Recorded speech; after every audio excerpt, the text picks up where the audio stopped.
The Radical. Fundamental principles of freedom, rational self-interest, and individual rights. The Radical. Fundamental principles. Ron Brooks Show.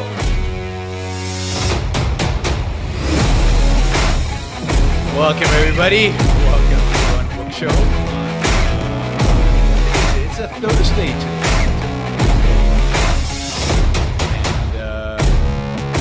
Thank you all for joining me.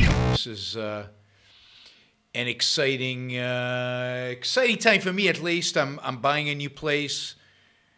I think close is tomorrow, so I'm really excited about a new place we're buying. Same building we're in right now, but bigger and nicer, and gonna do some renovations, and it's gonna be phenomenal, including a new studio, which will include a green screen behind me. So we'll switch up and play around with some backgrounds.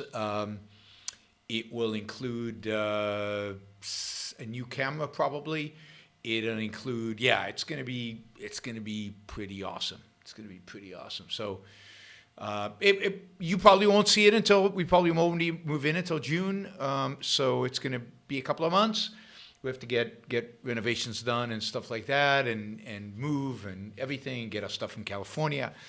A lot of stuff still has to happen, but we're very, very excited to finally close on this property. One of these days, my adventures of buying real estate in Puerto Rico. I'll tell you of my adventures of buying real estate in Puerto Rico. There's a reason why more people leave this island than come here. But okay, it's going to be fantastic. It's going to be fantastic. All right, today I thought we'd do a show. I'm sick of this topic, but I think it's important to do these things and to recognize that we've been with COVID now for over a year. It's March 11th. I was still traveling March 11th last year. So I was still traveling. I think I got back to Puerto Rico from my travels. I think it was in Denver was the last trip I took. And I got back to Puerto Rico, I think around March 13th, 14th, and that's just before the governor kind of shut things down. Already, airports, I remember in Miami, it was a little freaky. It was a little weird. And on the airplanes, people were getting these disinfectants and wiping down the seats and wiping down the trays and everything. And everything was just starting to get a little weird and a little strange. And it was starting to get real. And even then, I didn't think this would last very long. I thought that, life would go back to at least semi-normal pretty quickly.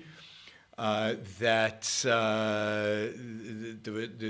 never could have imagined that we'd still have lockdowns in certain parts of the country, in much of the country, restrictions on gatherings, restrictions on restaurants, restrictions on all these things.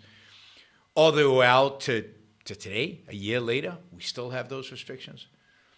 None of that was really imaginable.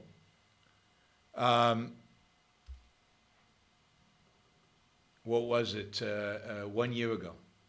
But, here we are. And it's still going. And it doesn't look like anybody's really learned any lessons. It doesn't appear that there's any real soul searching going on.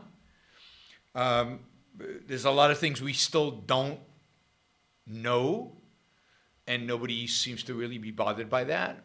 So generally, we're just living with it, and we're primarily just living with whatever our leaders are willing to kind of are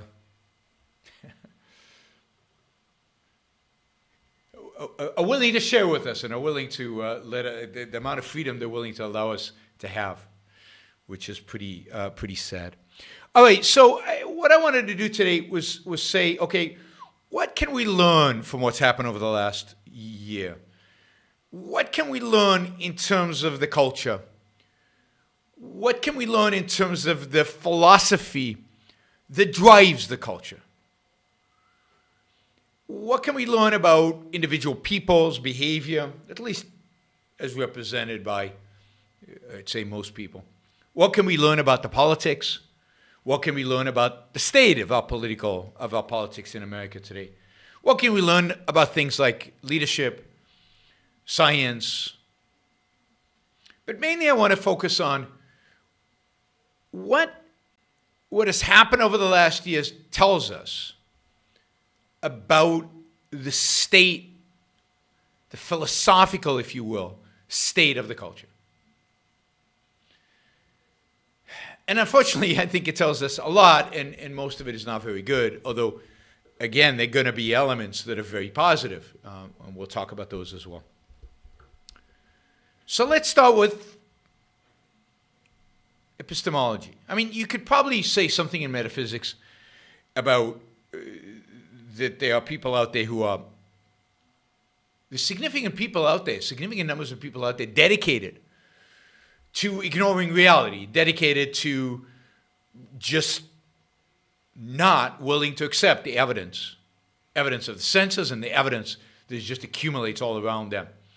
People who still deny that COVID is a thing, or the people who are so panicked that think that COVID is just this deadliest thing that's ever hit and the deadliest thing they'll ever encounter and won't leave their homes. So you see it in a variety of different ways. But I think what really this pandemic has showed us philosophically is really the pathetic state of thinking in, I'd say, America, but at least in the West today, in Europe and the United States today. The pathetic ability of people to think, to evaluate evidence, to weigh different alternatives, to assess probabilities, and to come to conclusions based on all of that. It just stunned me from day one. The people who thought that this was so deadly they had to lock themselves up and lock everybody around them up, that no amount of analysis, numbers, statistics, probabilities, data, scientific evidence, doctors would convince them otherwise. That this turned into a moral issue, and we'll get to the moral issues and what this tells us about the kind of the moral attitude of a culture. But just in terms of their thinking, there was no thinking. There was a lot of panic. There was a lot of distress. There was a lot of fear, a lot of emotion, and very little thinking. And then there were the people who ignored what it was. And again, ignored the evidence. When the evidence came in, misapplied the probabilities, misapplied the statistics, misapplied just the basic thinking principles as applied to this. Couldn't integrate this with other knowledge they had. And for the most part, people said, this is nothing. Without being able to say, well, this is nothing for young people, this is something for older people, and this is really bad for really old people. Even that differentiation, that ability to differentiate and to apply the data differently to different groups of people was beyond their capability, beyond their ability. As if there's one mortality probability and that's the only thing that counts. When reality is far more nuanced, far more interesting than that, and it's far more important to be able to differentiate, to be able to see what's important and what's not important. And this is, of course, true true across the entire, really Western Hemisphere. It's true all over Europe and certainly true in the United States. And you can see this in political decisions being made. This is clearly a disease that is really, really bad if you're over 85. But let's send those who are sick back to be with other 85-year-olds. Right? On the other hand, this is a disease that basically has almost no impact on young people. But let's shut down the schools. Because the young people, oh my God, they might get this disease.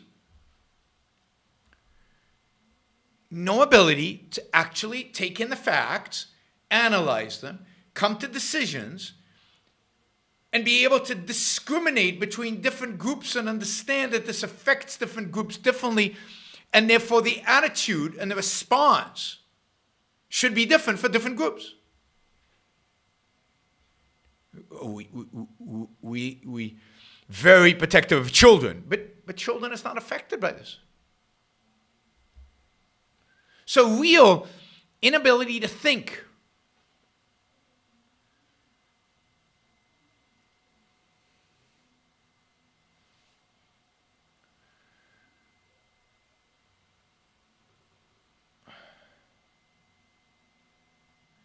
So, I'm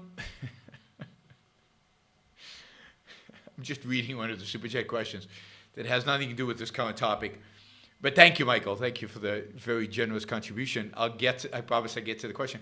Somebody should join Michael in the Super Chat, because Michael has basically asked every single question so far at every single dollar-denominated possibility. So somebody else should ask some questions as well. Not that you can't keep going, Michael. I encourage you to do so, but I do think it would be nice if other people ask questions as well.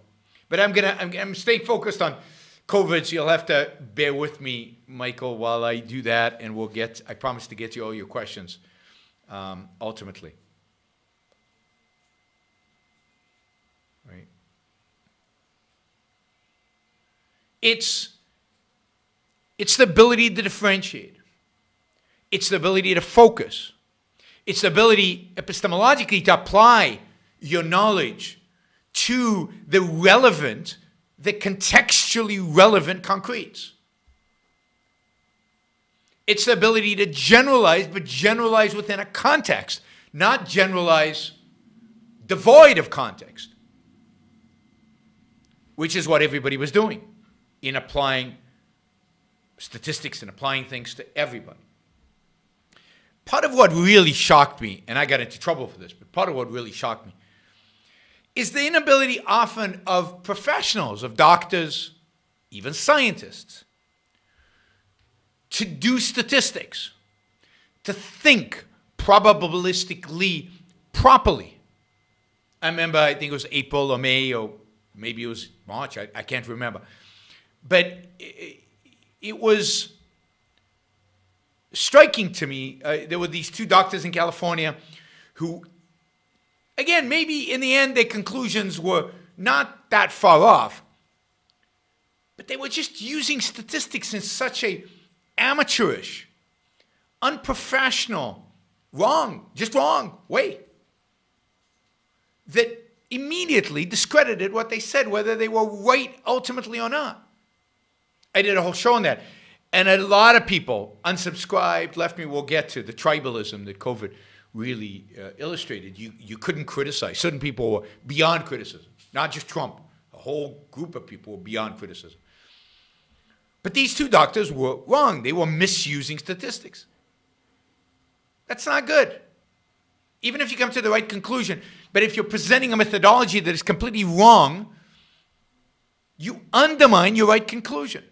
And those who support your conclusion should point this out and make a big deal out of it. This is 101 in persuasion, in argumentation.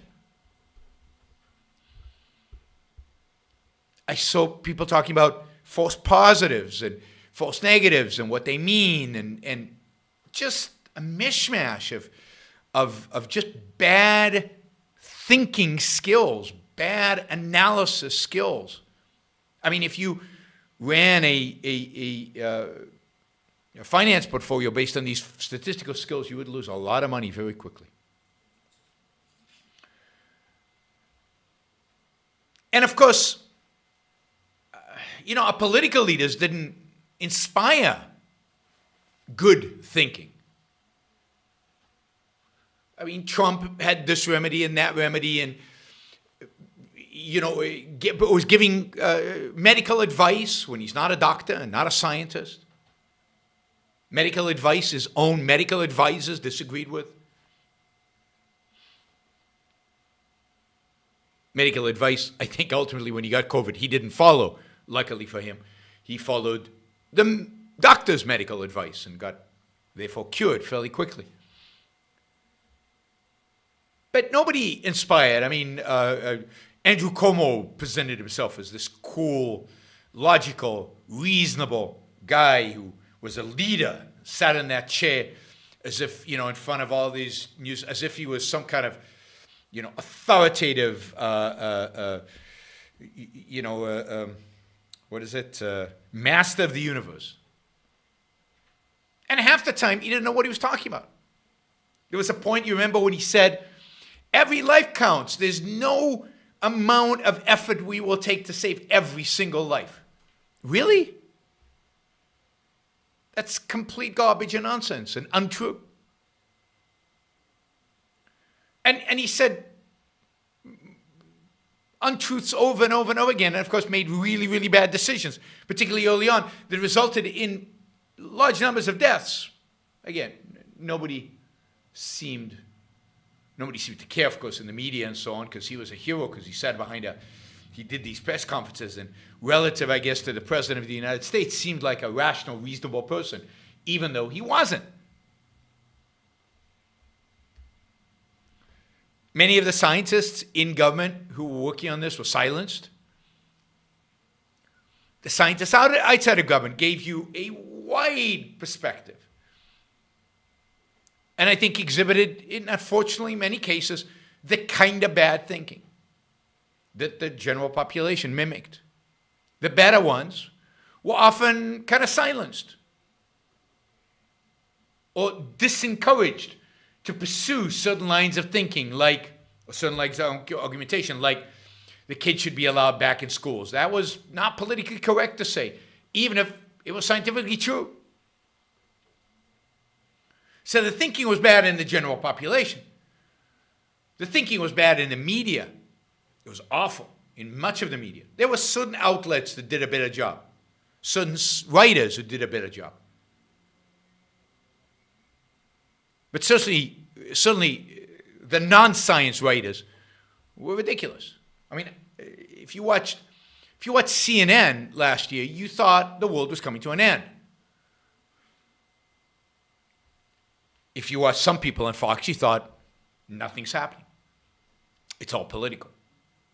No nuance, no ability, again, to discriminate and figure out for whom it's bad, for whom it's not, what exactly is going on.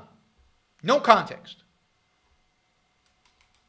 And then you've got the scientists building models, predicting doom and gloom. This was really, the last years being a real eye-opener in terms of the really pathetic level of thinking out there in the world. And this is why it's such an eye-opener, because we know the level of thinking is bad, because look at our economic policy, look at our politics, look at our foreign policy, look at all the different things that are involved in the world today. Why is this surprising? Because this wasn't that difficult.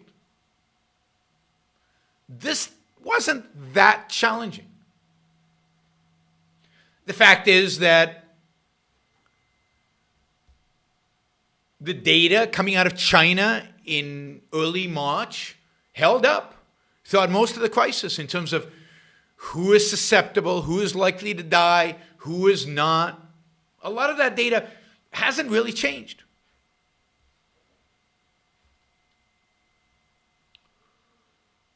The data was pretty conclusive.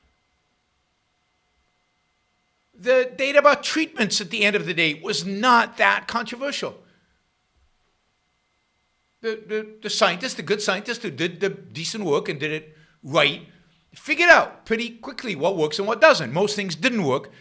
But over time, doctors got better at treatment in hospitals. I mean, mortality rates have gone down dramatically, primarily because they figured out what to do in hospitals. They figured out the right regimes to treat the patients. And I think if the bureaucrats and politicians had stayed out of it, many more patients would have been saved in the end. But we've got a bureaucratic health system where everybody just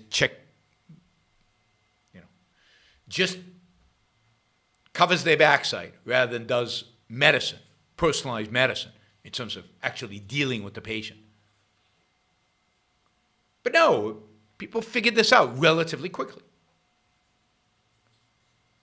So we've got some competence, some competent people, and we'll get to that later because there is some good news coming out of this virus. But for the most part, again, the thinking was terrible. This wasn't that hard.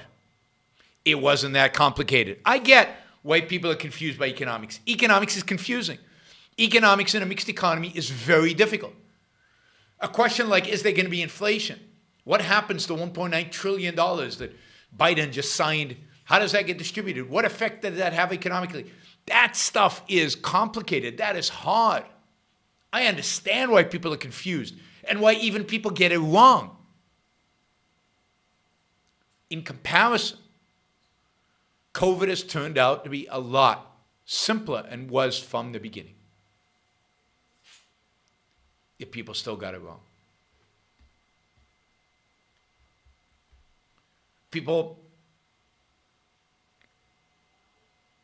The arguments about masks. Again, we'll get to the political aspect and the tribal aspect of this.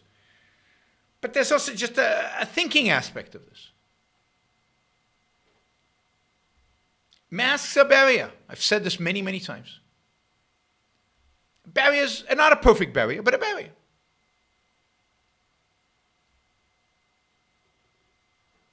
Is a barrier going to reduce the amount of, if you're infected, the amount of infected viruses you project out in the environment or not? Well, of course it is. Now people say, but the virus is smaller than the holes in the mask. But that was, you could look this up online, this answered many, many, many, many times. The virus doesn't travel alone. It travels almost always within a little bubble of fat and water. And that bubble is bigger than the holes in the mask. And actually, kind of the electrostatic, I guess, tension within the mask actually stops most of the virus from coming in and going out. It just works. It's not the solution. And I'm not even talking about if it's the best solution or a decent solution. It's just that kind of, if you just look at the facts, it's better. If your goal is not to get it from people standing around it, it's useless if you're out in the wilderness and there's nobody around you because there's no virus around you, so it's a waste of time. If you're at the beach, I was walking along today and there's a strong wind. Who needs a mask if you're outdoors, particularly if it's windy? But again, that's too much nuance, too much thinking, too much separating. I mean, I've seen people wear masks at home. People wear masks when they're jogging. People wear masks at the beach. People wear masks everywhere, which is nutty. And then I see people who deny that masks have any efficaciousness, which is, in my view, nutty.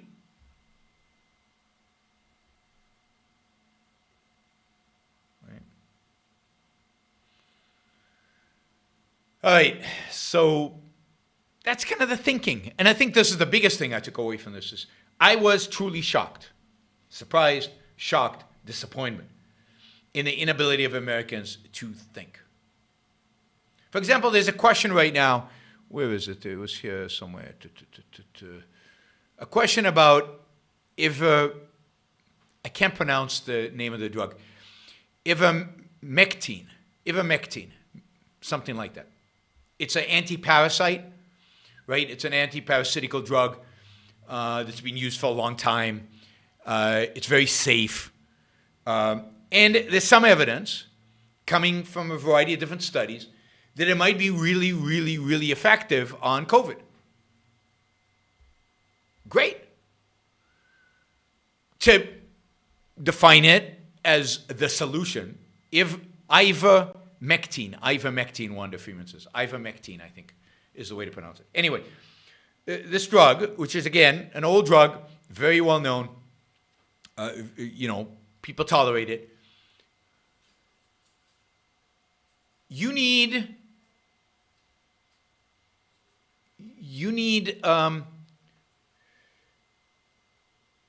the studies. Maybe it works, maybe it doesn't. I don't know. I don't have an opinion because I haven't read up about it. I read up a little bit about it, I guess, about a month or two ago, and it looked very promising. They seem to be real studies, not like some drugs that were tried last year. There seem to be double-blind studies. There seem to be real research. There seemed to be some understanding about how this drug worked, and there seemed to be some studies that showed that this was effective. And they didn't seem to be the kind of mass studies that show, no, it doesn't work at all. So, great. This is good. This is good news. And the reason it's not all over the place, the reason it's not in mainstream argument, because the President of the United States has not come out and said, this is the treatment you should have, given his strong education of years of study of medicine and biology. Right?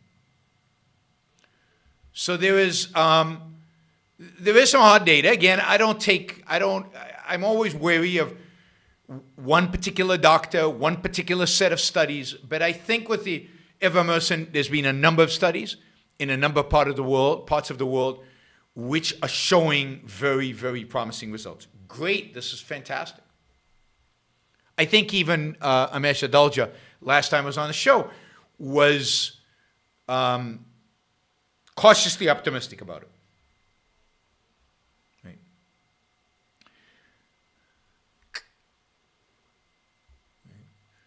Right. Thomas says that in San Francisco Bay Area, people are wearing the masks as virtue signaling, and they wear it everywhere and all the time. But virtue signaling is part of this morality, which we'll get to in a minute. But the very fact that it acts and serves as virtue signaling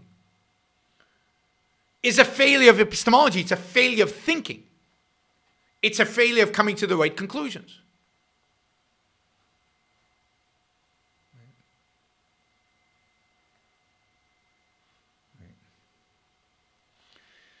So that's kind of what we've learned about our fellow Americans' ability to think during this pandemic. Skylar, stop yelling. The answer is no. So the answer is no. So Skylar keeps yelling in all caps on my chat. But he's a good supporter of the show, so he's allowed to yell. All right.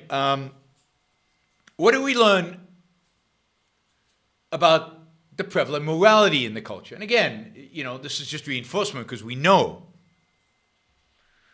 that it's altruism. We know that it's altruism mixed in with egalitarianism. We saw this in the unwillingness of anybody to discriminate, to separate. It was a one-fit-all solution for everybody. Everybody has to be treated the same. You're seeing that again now with the discussions about green passports. Right? No, we can't have green passports. We can't treat people who are vaccinated differently than people who are not vaccinated. That would be wrong. How? Treat people who are vaccinated have been vaccinated, and people who haven't been vaccinated haven't been vaccinated? Two completely different circumstances. Shouldn't they be treated differently? Can't do that. Can't treat old people differently than young people. Everybody has to be treated the same. And to the extent that we treat people differently, we must rank them based on need. So, God forbid, we distribute vaccines based on the profit motive, based on prices. We got to distribute vaccine based on need. And God forbid we use the marketplace to distribute vaccines and that somebody gain a profit from those vaccines, although many people are gaining a profit from the vaccines. The state has to buy them, the state has to distribute them, and the state ethics committee has to decide who gets them first, and they're willing to trash vaccines, throw them out, destroy them, rather than to give them to somebody who's not on the list defined by the ethics commission, the ethics administration, in terms of who's at need. If you have less need and you get a vaccine earlier, that's bad. Bad behavior. We don't allow that. We'd rather literally destroy the vaccine than give it to you. That is stunning. Stunning.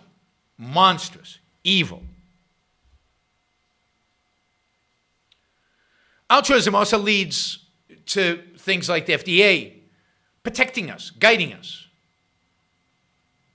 We're too stupid to take care of ourselves, we are told. We're too ignorant.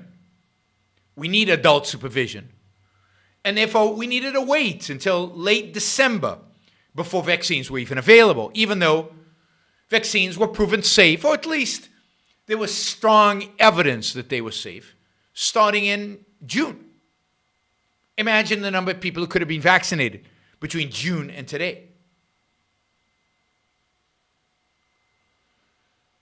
Ben says he got vaccinated, he's 25. Yeah, because you live in Florida. Florida has had maybe the sanest response to COVID of all the states, and even there, it's not been sane enough, but much better than a lot of other states, and has not done worse in terms of deaths. I mean, it hasn't done perfectly because, again, as you know, I am a big adherent of test, trace, isolate. Nobody's done that. And that's why even Florida, more people died in Florida than needed to die. What we needed to do is very, very early on. It's too late now. I mean, testing's not too late now, but testing, tracing, isolating, it's too late now. But what we still need to do is test at home, and isolate ourselves if we're positive. Otherwise, go live our lives.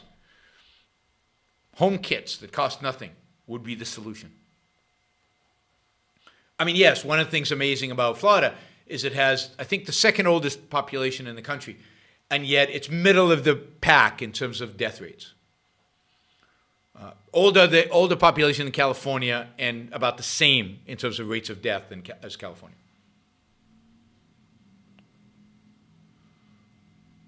Question is, which country is best at vaccinating at this moment? Israel. Israel is by far the global leader in terms of providing vaccinations. And I don't think they did it particularly well. But at least they didn't trash any vaccines. They gave it to anybody and everybody who was available to get them. Right? Yeah, Alex says in San Diego, the homeless are prioritized for the Johnson & Johnson vaccine. That's right, the homeless. Why? Because they're needy. They're homeless. Therefore, they get priority over the healthy. The people who actually have homes. People who actually have homes, a lower priority. So altruism is all over this. The willingness to sacrifice the young. Anybody under 50, I'll consider young for this purposes. The willingness to sacrifice the young for the old, which is what we saw. Ebony's saying that, no, it's not Ebony, it's Ed Bonds too, is saying there's a travel ban to Brazil. Is that true? Is that new? I'm supposed to go to Brazil in a few weeks. So I need info. If you have more info about travel bans to Brazil, please let me know.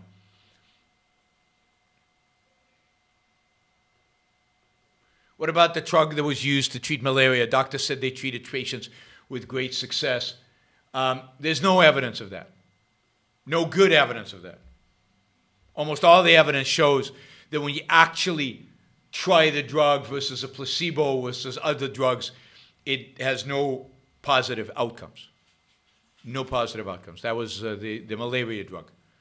That was just a false alert and created a huge buzz because Trump endorsed it for no good reason. But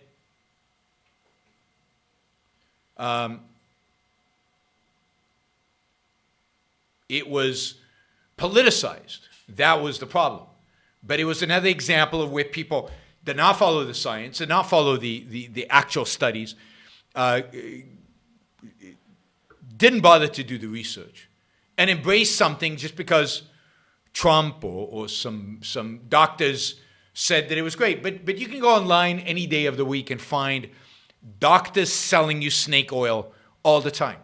I mean, the latest diet, the latest thing that you take and cures all cancer, the latest this, the latest that, usually in the guise of vitamins and health because they don't need FDA approval to pitch those things. But there is a lot of quackery out there. Just because a doctor says something doesn't mean you should believe it. Right? Doesn't mean you should believe it at all. Yeah, Jennifer's prison inmates are getting the vaccine before everybody else. Against altruism. They need it. They need it more than you healthy, free people who don't rape and pillage. If you want to get the vaccine, you have to rape and pillage.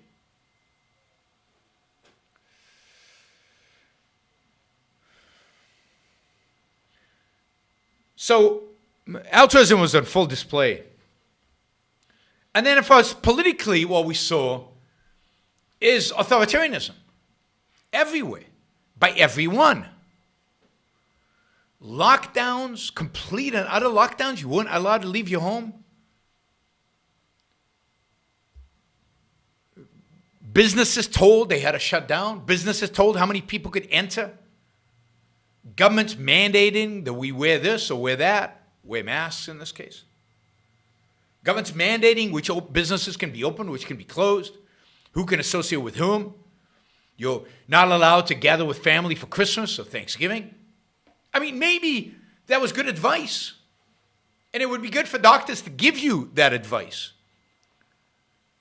But turning advice into political power and imposing that power by the use of force on an entire country of 350 million people, and it worked. People succumbed. People just gave in. People accepted it. A stunning outcome for this country.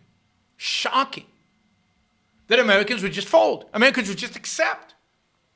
You can't go to a restaurant. Why? Because the government said so. They decided it's too risky for you.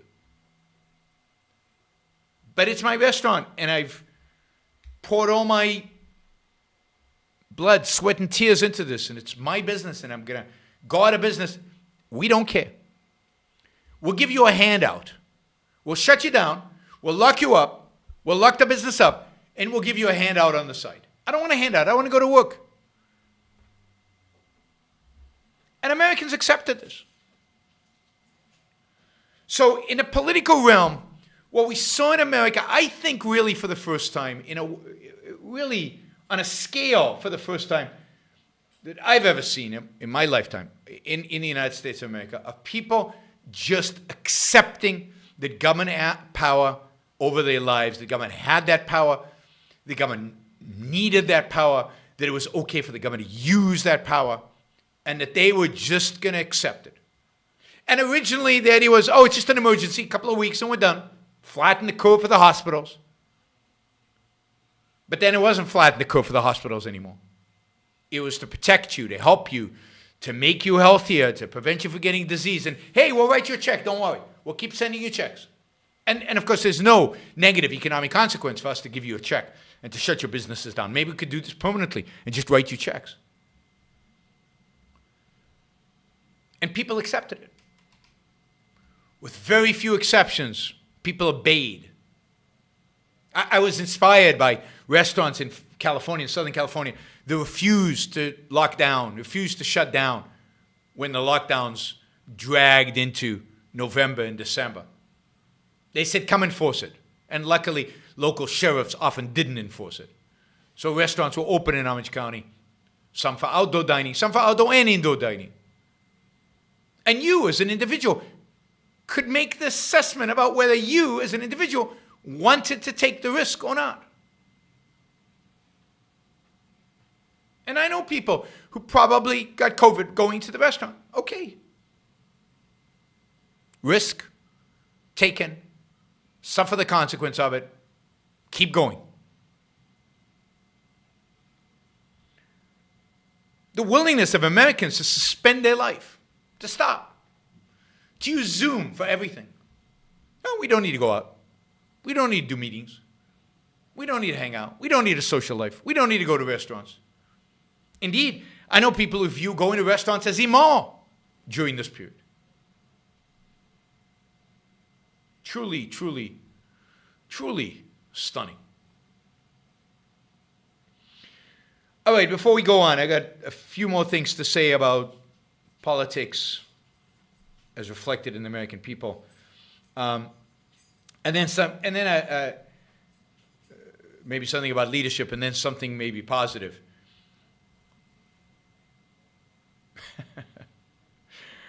I love when Nuance says, indeed, Chandler says. I say indeed. When I write, I tend to write indeed a lot. I like the word indeed. I'm not sure exactly why, but I like the word indeed.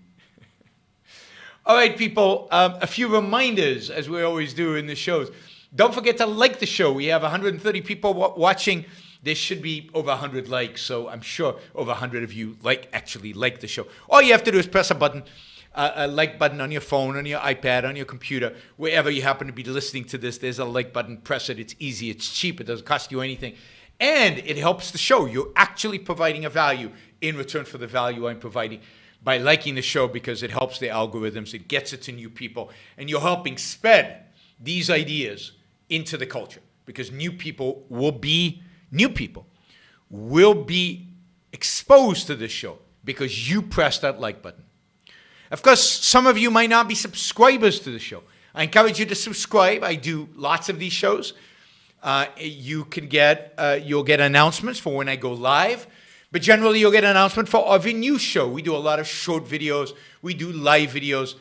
Subscribe and join this community of people who are part of the You're On Book show. We're striving to get to 25,000 subscribers sooner rather than later, so please subscribe to the show. And again, that will help get these ideas out there. Get these ideas out there. Finally, of course, the show is supported by you guys, by your contributions, by your financial contributions. You can do that on a monthly basis at Patreon or Subscribestar. Just look up You're On Book Show, or you can do it on youronbookshow.com/support. I appreciate all of you who contribute monthly. There are well over 500 of you, about 550, 560 people who contribute on a monthly basis. It would be great if we got to 1,000. 1,000 is a good number, and I know there are many of you listening right now who are not yet monthly subscribers to You're On Book Show, but it would be great if you became monthly subscribers. It is a good trade. You get to listen. I get some of your financial support for producing these shows, for creating these shows. It's a trade. We all believe in win-win relationships. Win-win relationships. Thank you for everybody who supports the show already. And thank you for all of you who are considering supporting the show now. And of course, you can use the super chat, as Wyatt516 just did, in order to support the show. So thank you, Wyatt. Thank you, Sam. Thank you for everybody else who supported the show, particularly Michael Sanders, who single-handedly keeps our super chat going. So please use the super chat. You can use it to ask questions. You can use it just to show some love and provide some financial support. Those of you who are listening afterwards or not listening live, you can use the applaud feature. There is now an applaud feature on YouTube. And you can use that to make a contribution. If you liked a particular segment, if you liked a particular statement, if you liked the show generally, you can make a contribution just using the applaud feature. Still, there should be more likes. I still think that there should be 60 more likes over there. So some of you are just too lazy to turn your finger and press the button. Press the button, Max. That's from The Great Race. The Great Race. Press the button, Max. Anyway, win-win. It's all win-win, people. All right. Tribalism. Man, did COVID really bring out the tribes? Made them real. They were there all along, I suspect, but made them real in a way it's really hard to imagine before COVID.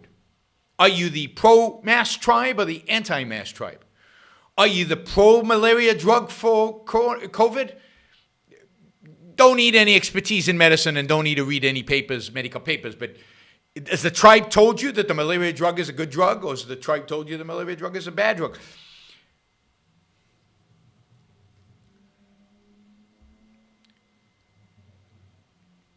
The tribalism was unbelievable. The last year was, in that sense, the most horrific year I've seen in this country in terms of the way people were thinking about this. They weren't thinking. This goes back to the epistemology. They were following. They were emoting. They were panicking. And what happens when you panic? You don't have self-esteem, and you panic. You can't trust your own mind. You don't know how to deal with it. You don't know how to use your own mind.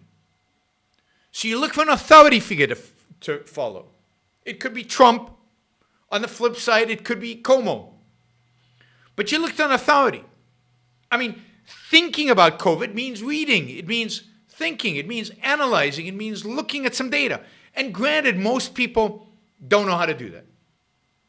But if you don't know how to do that, then at the very least, develop the skills to choose some authority that has some knowledge. For example, the President of the United States is not an authority in medicine or pandemics, particularly not when he's a total pragmatist who has no respect for reality, science, medicine. So the whole point was think about who you should listen to. Think about what you should read. You're not going to become an expert in viruses. But who do you think you can trust? People should really put effort into that and be first-handed about that. Rather than, I can't trust anybody, or I can trust him because he's a politician. That's the last person you should trust. Last person, people you should trust are politicians. And that brings us to leadership and the horrific state of leadership in America. The leaders are just, they panicked. Certainly in New York, de Blasio, Cuomo completely panicked. California, I mean, he was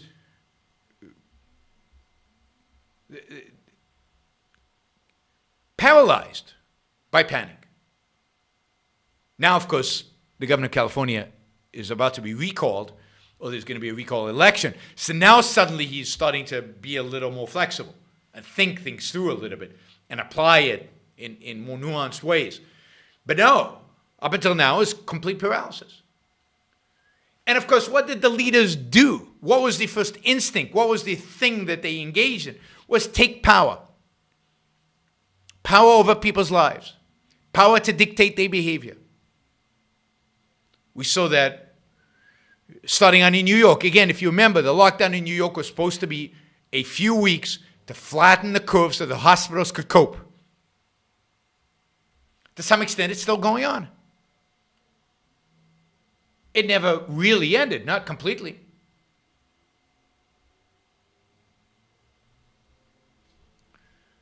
Power, you saw the power lust across this country from everybody.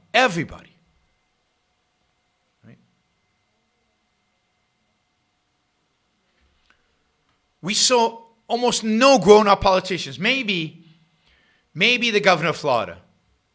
But even there, why was there no effort in Florida or any state to actually put together a test, trace, isolate policy program?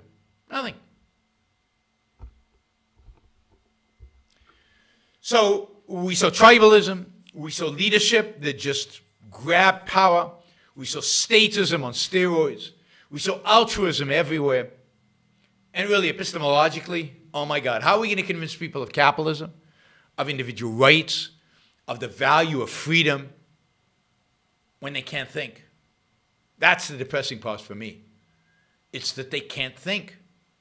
So how are any of these ideas going to make any sense to them? Ideas that are far more complex, far more difficult.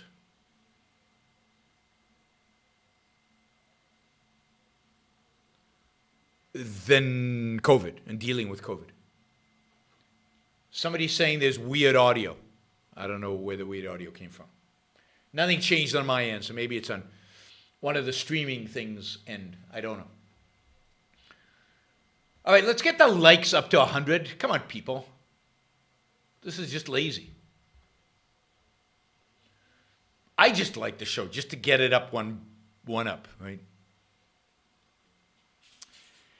The only positive I would say out of this, well, there are a few positives.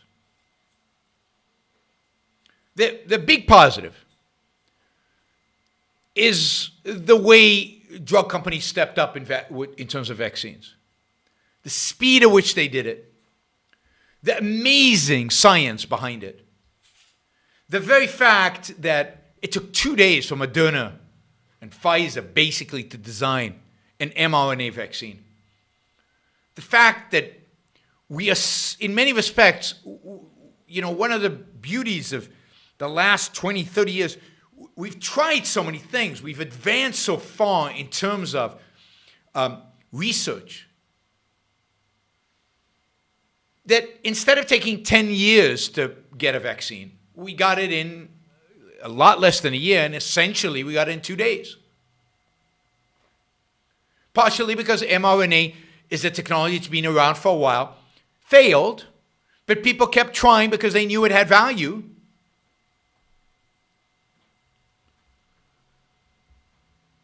And ultimately found the use for it. And now I think you're going to see a boom, a renaissance, a real boom in the application of mRNA methodology to a variety of different diseases, a variety of different viruses, a variety of different problems that we see in the world, from cancer to malaria. I saw that they're working on an mRNA vaccine for malaria, which would be huge in terms of human life, particularly in third world countries. So, you know, you got to say that there are people out there. There are scientists out there that are truly amazing in the work that they do. And one of the things that the vaccines have also showed us, and I know this will upset a lot of people, is the beauty and amazing nature of kind of the globalized world in which we live. The scientific knowledge was widespread, so vaccines were developed in multiple countries. Vaccines were developed by people in different circumstances, different places, based on different research. But that research was available because of the internet, because of globalization of knowledge.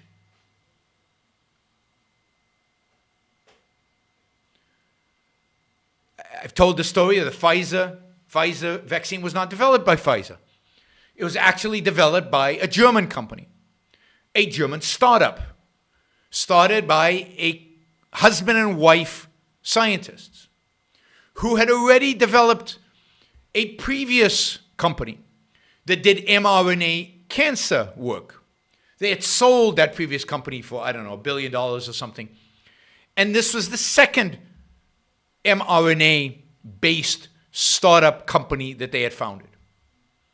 The couple were children of Turkish immigrants, Muslims, I believe, living in Germany. Their parents had emigrated there in the 50s. They were born in Germany. I think they were born in Germany. But anyway, and they were scientists on their second startup, developing mRNA solutions.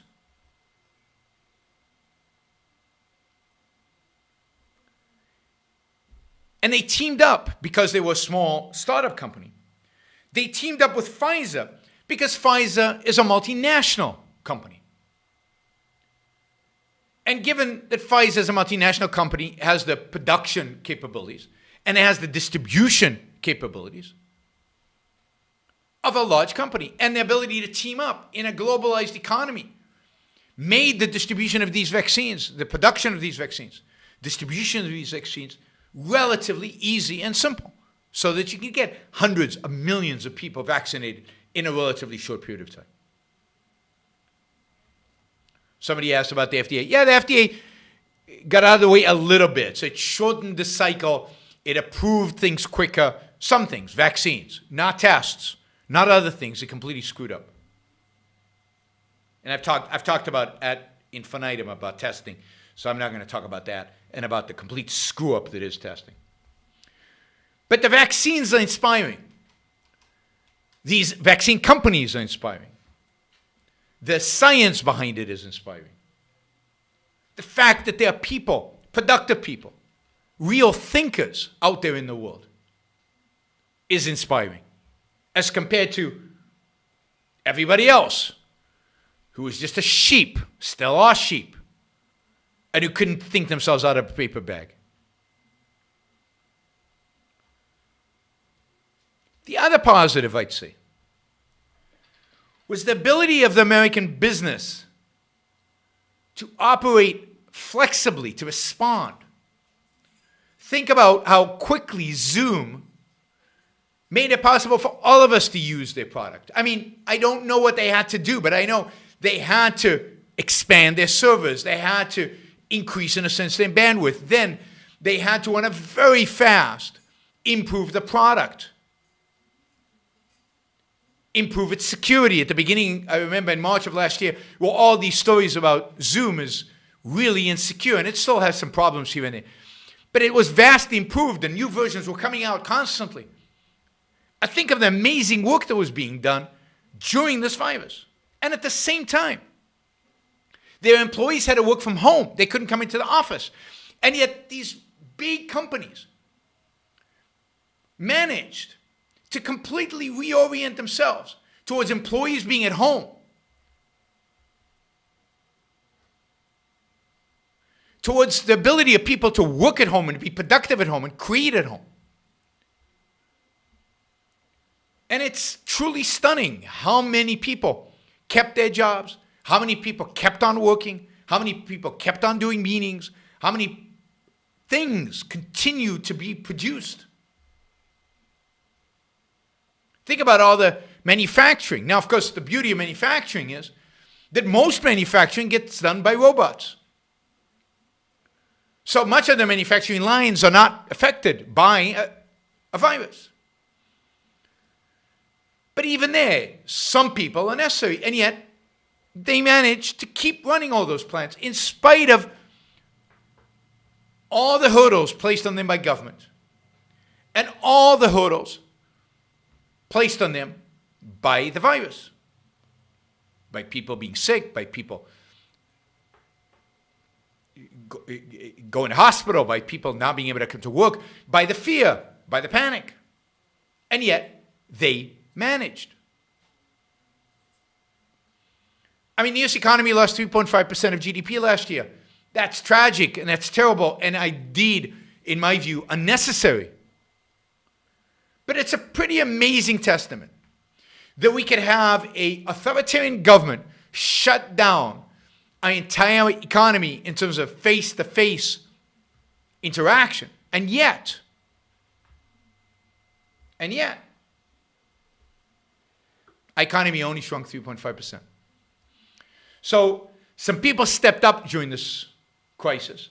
They were primarily business people. They were primarily corporations. They were primarily businesses of all kinds. And more than anyone, it was the doctors who fought through this. And those of you who claim that there was no such thing as corona, you should go to a COVID wing of a hospital during January or during the summer or during March, and you tell those doctors there's no such thing as COVID. And you'd be lucky if they just slapped you.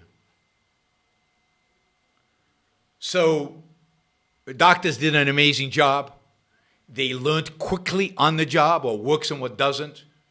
Survival rates shot up because doctors changed procedures, changed the way they did things. They got better medications. They got better treatments. They got better at treating. Doctors and nurses and hospital staff were heroic through this entire thing.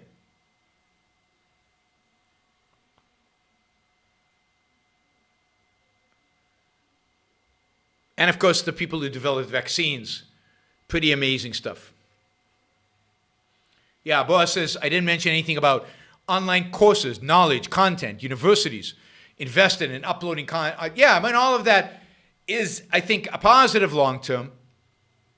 And the fact that we have the capabilities, we have the technology, we have the innovators, we have the people who can think and act in order to execute and in order to minimize the disruptions that actually causes.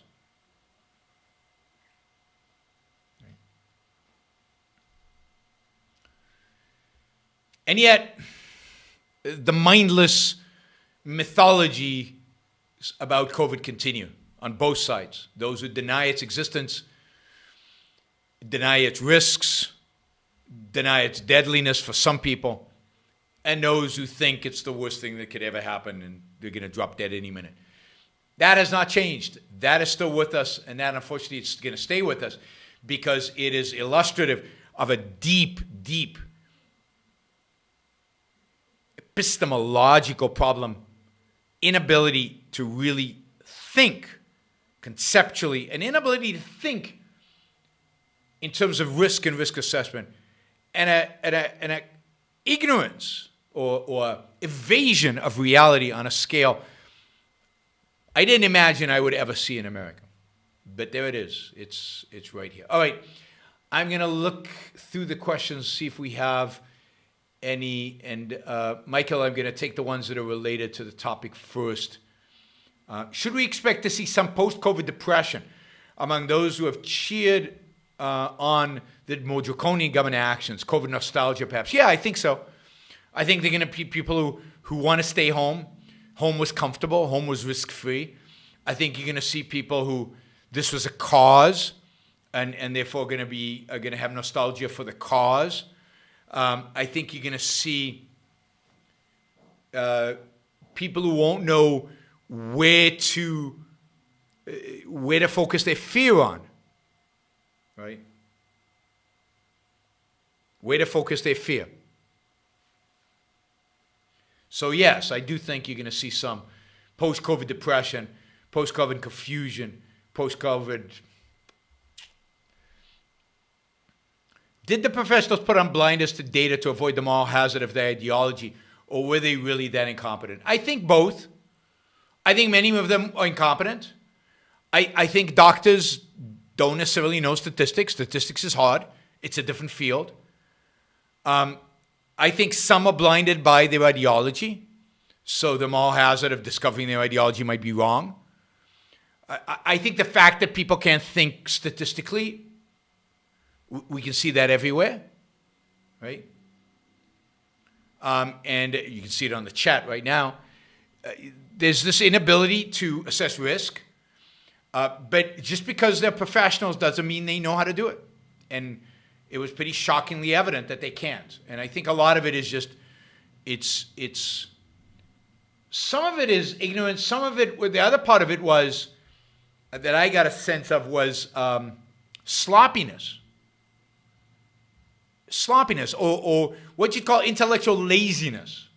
They got the conclusion they wanted to get that was consistent with their ideology, and then they got lazy about thinking it through.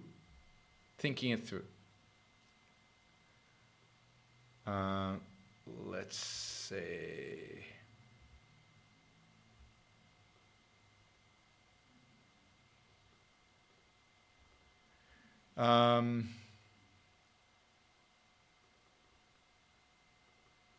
Yeah, thank you. Who was this? I'm not sure. But anyway, thank you for the contribution to the show. He says, love your show. The EU Commission did a poor job acquiring and distributed the vaccine. Yes. I think the United States government did a poor job. The only government that did a decent job is Israel. And even they, again, I think could have done a better job if it was in more private hands. But Israel, the whole socialized medicine prevents it from being in private hands. But imagine how a capitalist economy would have dealt with it. Let's see.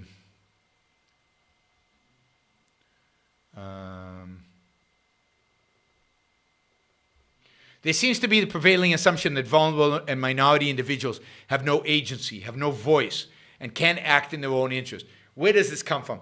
Well, I mean, it basically comes from a couple of sources. One is determinism, which says, you know, this is what they are. This is who they are. It's not about choices.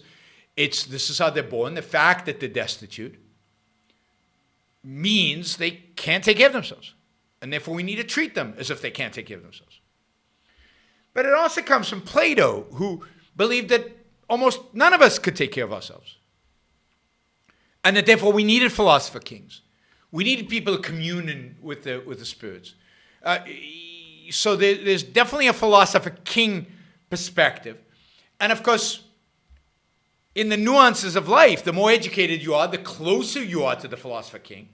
So the more potentially you could know, right? And the more so the less educated you are, or the more destitute you are, or minorities, which we have all kinds of attitudes, you know, ugly attitudes towards. We just assume, well, they need help. They're not educated. They're not smart. They're not high IQ or whatever, right? Therefore, the philosopher king needs to guide them. So it comes from a negation of reason as an attribute of individuals. It comes from a collectivistic, deterministic approach.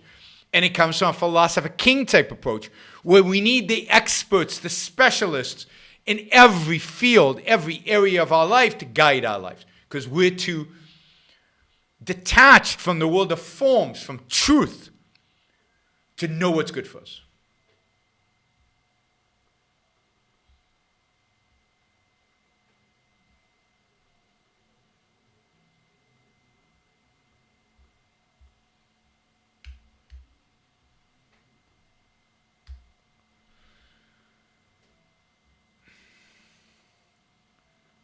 All right.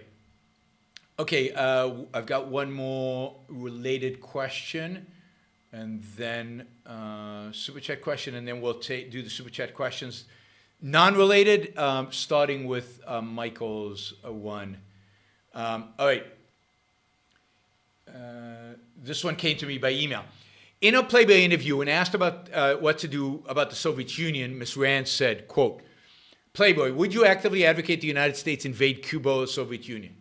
Rand says, not at present. I don't think it's necessary. I would advocate that which the Soviet Union fears above all else, economic boycott. I would advocate a blockade of Cuba and an economic boycott of Soviet Russia. And you would see both those regimes collapse without the loss of a single American life.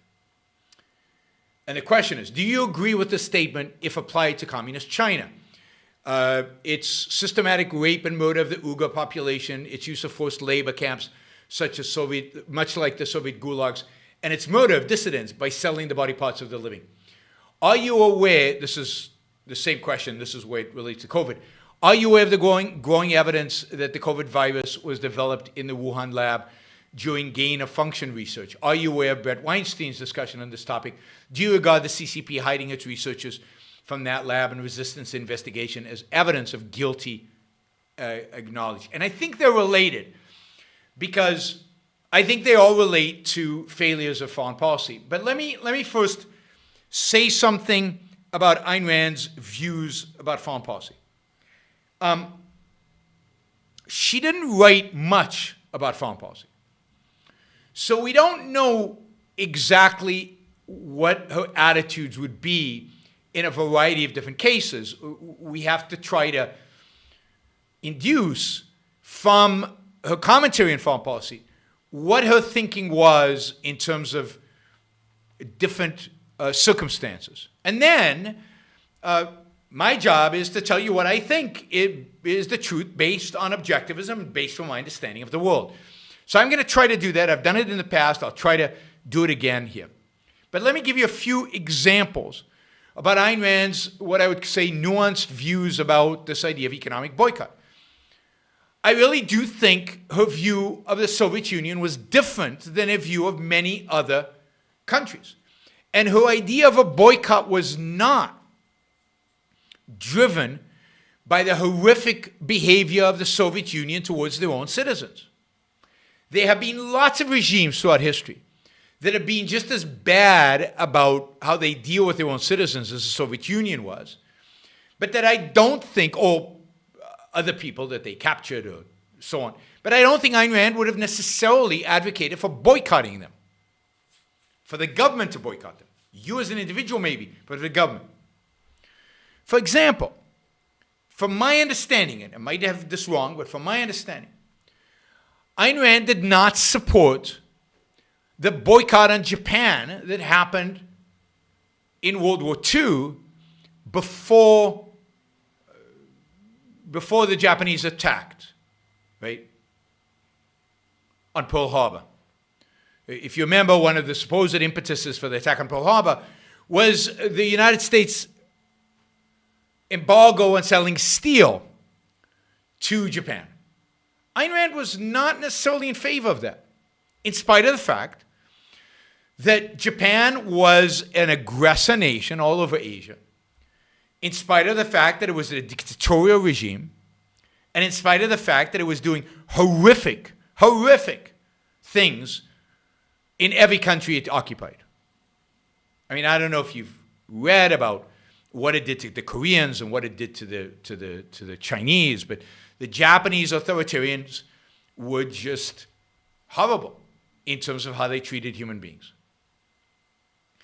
And yet Ayn Rand believed that FDR purposefully put a boycott on steel to Japan to force the Japanese to attack the United States, which then would allow FDR to enter World War II. Now, I don't know if that's true or not, but it's not clear that she favored boycotting or having an embargo, an economic boycott on Japan, even though it was a militant, horrific regime. China, under Mao Zedong, was maybe led to deaths of more people than any regime that I know of, more than the Soviet Union. I mean, anywhere between 40 to 100 million people died, and died in the 60s and early 70s in the Great Leap Forward and then the Cultural Revolution. It was just horrific what the Chinese communists, and they were communists too, did under Mao Zedong. Mao Zedong is one of the most evil dictators in all of human history. And yet Ayn Rand did not oppose relations with China. She didn't think Richard Nixon should have gone to China, but she was not opposed to having some kind of relationship, including trade, with Mao's China, never mind China today, which is kills, rapes, murders far fewer people than Mao's China did. So you have to understand the context in which Ayn Rand advocated for an economic boycott of the Soviet Union. It was definitely a different context than China of the 1970s, China today, Japan of the 1930s. And look, I'm not sure Ayn Rand was right about all these things, right? I think she was wrong about Mao's China, and I think she was probably wrong about Japan. But, in terms of opening up and loosening relationships and so on, it's not that it was personal. It was that the Soviet Union stood for a particular ideology. An ideology that it was exporting. An ideology that was positioned in the world as opposed to freedom, capitalism. Right? It was a regime that was not only engaged in murder and destruction of its own people, but it was a regime that had expansionary ambitions and that had expanded into other countries and were making significant inroads into other countries and converting them to communism and militarily, in some cases, occupying them or sending troops, sending advisors, funding terrorists, and whose explicit ambition, part of their charter, was the destruction and ultimately occupation of the United States of America. This was international communism, and its ambitions was to take over the world. And it was acting in ways that would suggest that that's what it was doing. So it was expansionary, aggressive, and set itself up as the enemy of freedom. And it had to be stopped. This was a massive ideological and existential battle that required stopping, and Ayn Rand thought it was relatively easy to stop them through economic boycott. But she did not advocate economic boycott on every country that was evil, or every regime, to be more accurate, that was evil. And I don't think she should have. So I have said this in the past, and here's the way I view foreign policy. Now, anything you do today in the mishmash, insignificant, pragmatic world of foreign policy in the United States is meaningless because there is no principle of foreign policy. My principle of foreign policy is the interests of the citizens of the United States. In other words, the sole purpose of government is the protection of individual rights. Therefore, the sole purpose of the United States government should be the protection of the individual rights of Americans. And therefore, it should categorize countries out there in the world in three groups. Friends, generally free countries, generally friendly, generally not going to, in any significant way, violate the rights of Americans. We cooperate them. We have treaties with them. We might even have joint defense agreements, which we would rescind if they stop being, but friends that are free, not friends because they like America. No dictators allowed. Countries that are generally, basically free countries, and they therefore respect basically the individual rights of their own citizens, and are friendly to the United States. I would include today those countries being Europe, some countries in Asia like South Korea, Taiwan, Japan, potentially places like Thailand. Certainly most of Europe, some Latin American countries, maybe most Latin American countries today. Second group. Now, with those countries, you have full diplomatic relations. Australia, of course, and New Zealand. You have full diplomatic relationships. You have no barriers to trade. You have treaties. You have agreements, defense agreements, other agreements. You try to coordinate intellectual property. You do a lot of stuff. And of course, yes, I'm going to say it, Canada, and I would even say Mexico. Countries that are working with you, shared aims, and are generally free. They don't have to be free by the standard of laissez-faire capitalism, but generally free. China is not that country, right? Not in that group. That's the first group. That's the easiest.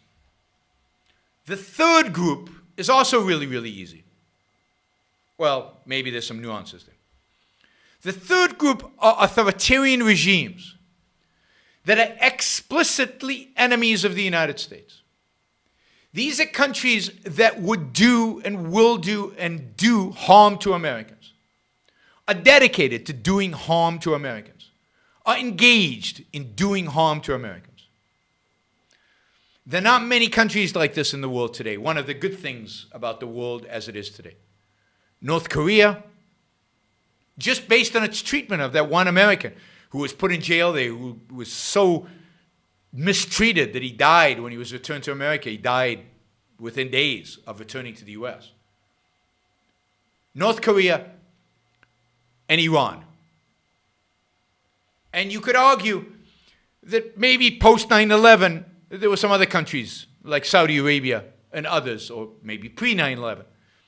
And maybe you could argue even today, certain Muslim countries that are dedicated to terrorism, that fund terrorism, that initiate terrorism, that turn a blind eye to terrorism against the United States. Those are enemies.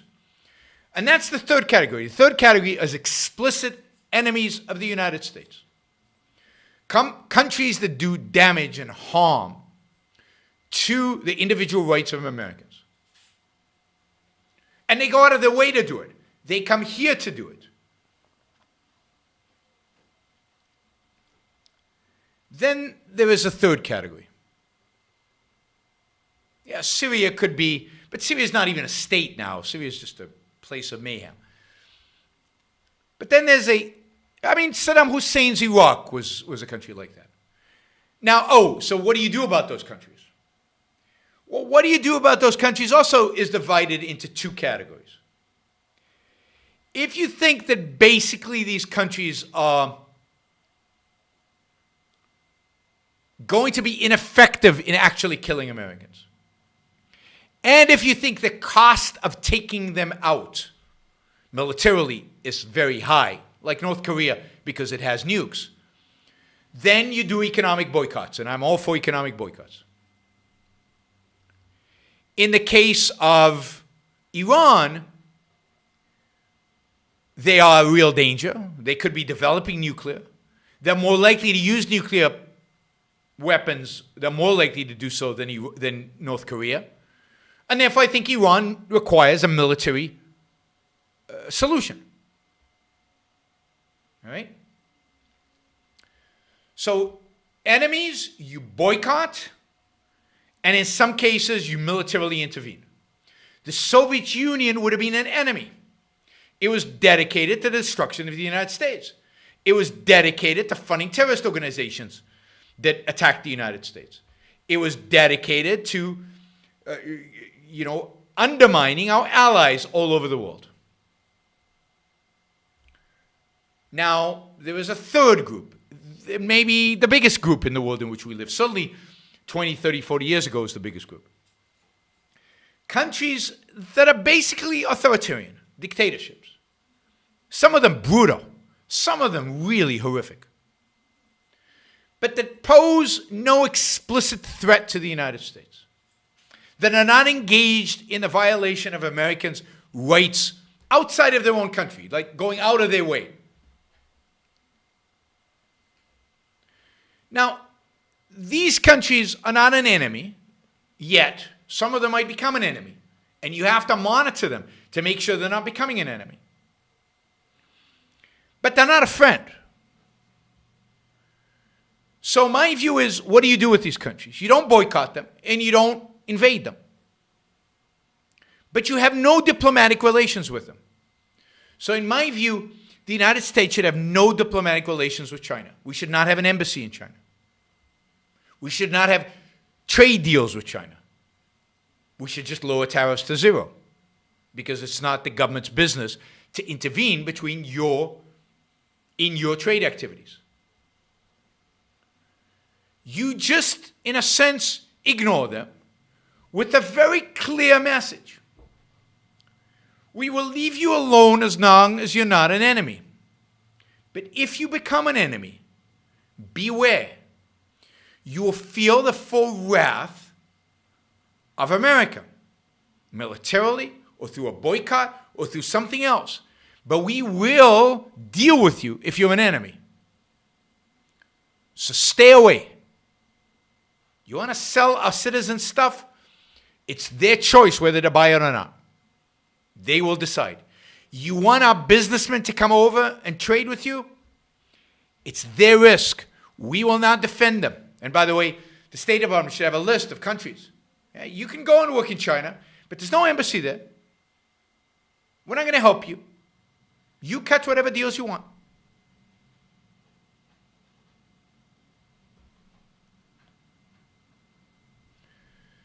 And that is the category I believe China falls into. It's that category of not quite an enemy, but not a friend. We should have no diplomatic relationship. We shouldn't deal with them, but we shouldn't stop individual Americans from trading with them, individual American companies going there on their own dime, at their own expense, at their own risk. If China wants our full recognition, it needs to become a free country. Now that's mine. That's not Ayn Rand. Ayn Rand never talked about foreign policy in that kind of detail. She never articulated any case like this. This is your Ron Brook. This is not objectivism. It's not objectivism.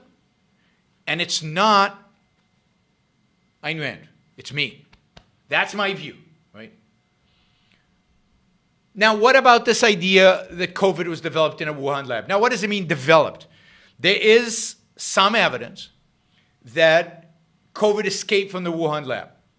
Brett Weinstein and some others, there was a big piece in the New Yorker, I think a couple of months ago, believe that it was a virus that might have been manipulated, what's called gain of function research, where you manipulate the virus to see what will happen, to see how infectious it could get, to see how different organisms respond to it. And the idea is there was an accident in the lab. Maybe a vial fell. Maybe an animal bit a researcher. Maybe, who knows, right? I mean, many of these accidents have happened in U.S. labs. U.S. labs doing this kind of biological engineering.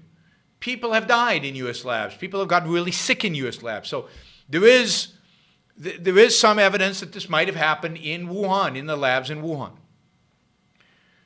It's not conclusive. But the problem is that the Chinese will not cooperate. The Chinese will not provide information. They will not allow researchers to investigate, to go to the labs, to talk to the people. They're very, very cagey about the origins of this virus. Now, almost nobody is claiming that this virus was man-made, and as far as I know, nobody legit is claiming it was unleashed by the Chinese purposefully. But it's probably an accident. It might have been manipulated. It might not have been manipulated. It might have just been stored there for research and escaped. It was taken from a bat in a cave somewhere. So, what should we do about the fact that China is not allowing for information? Now, this is the problem. What would you do today? Go to war? I mean, what would I do? If I were president, I would condemn them to hell. I would require them to leave every institution, global institution that I was a part of. I would shut down my embassy and bring all my diplomats home. And I would tell them to clean up their act. I would tell them that they're immoral. But I would do that over Hong Kong. I would do that over 100 different things that the Chinese are doing. We have no leverage over the Chinese right now because we're not willing to do anything. And people might say, oh, but Trump was tough on the Chinese. Like what? What did he do that was tough? He taxed Americans for buying Chinese goods. That's what he did. That's what tariffs mean. But what did he do to the Chinese? Did he condemn them? Did he stand up for the demonstrators in Hong Kong? No, nothing. So we don't have a president today, and haven't had one in 80 years, you could argue, with a foreign policy, with any idea of what foreign policy looks like, with any idea of what we should do in the world out there to protect our interests. What would an America first foreign policy actually look like? I don't know anybody who knows, who is in any kind of position of decision making. I don't know anybody who knows, who's any kind of decision-making at institutions of learning. The stuff I read about foreign policy is, for the most part, just unbelievably unprincipled, detached from reality, and provides no real guidance. I know what I would do, but that is clearly in the minority, and that's clearly nobody's listening to me, the Republicans or Democrats. All right, another quick reminder to like the show before you leave and to subscribe if you're not a subscriber. Really appreciate you subscribers. You can press the bell next to the subscribe button and get notification when I go live. You can still use the Super Chat question. Somebody asked about John Bolton. John Bolton is better than most, although, of course, you're supposed to hate John Bolton because he was critical of Trump. John Bolton is better than most, and even John Bolton's not very good. Now, I think I'm closer probably and he's not a neoconservative, by the way, but I think I'm probably closer to John Bolton than many of the foreign policy establishment out there. He's probably the closest to my views. You can use the Super Chat to support the show. Please do so. We could easily reach $400 for the show. I think we're $385 or something like that. You don't have to ask a question. You can just make a contribution. Of course, the better way to contribute, or the more lasting way to contribute, is to do so by subscribing monthly at youronbookshow.com/support on Subscribestar or on Patreon. All right, here is Michael's question. Since you were almost raped, he's talking about me, shouldn't you be a supporter of the Second Amendment? If you had been carrying a firearm during your hitchhiking trip, you would have felt much safer and could have more effectively defended yourself against your would-be rapist. Now, this relates to a story I told on the show that when I was young, I was 18, and I hitchhiked across America and was almost raped. Escaped without being raped, but that was the story that I told. I've got a lot of crazy stories like that. You can ask me about, but you have to pay for it. You can ask me about in the Super Chat, and I'll tell you. But shouldn't I be a supporter of the amendment? I am a supporter of the Second Amendment. I'm a supporter of a particular interpretation of the Second Amendment, since I think the Second Amendment is very much open to interpretation. But of course I'm a supporter of the Second Amendment. I do believe you have a right to carry firearms for self-defense. I don't think that's what the Second Amendment says. This is what I think. And yeah, absolutely. I think that under the right circumstances, carrying a weapon would be good. If you're hitchhiking across the country, I learned. When I was 18 and hitchhiking across the country, I actually knew how to use weapons. I had shot weapons. It was part of training in high school, part of what we did. I'd shot semi-automatic weapons. I'd shot rifles. And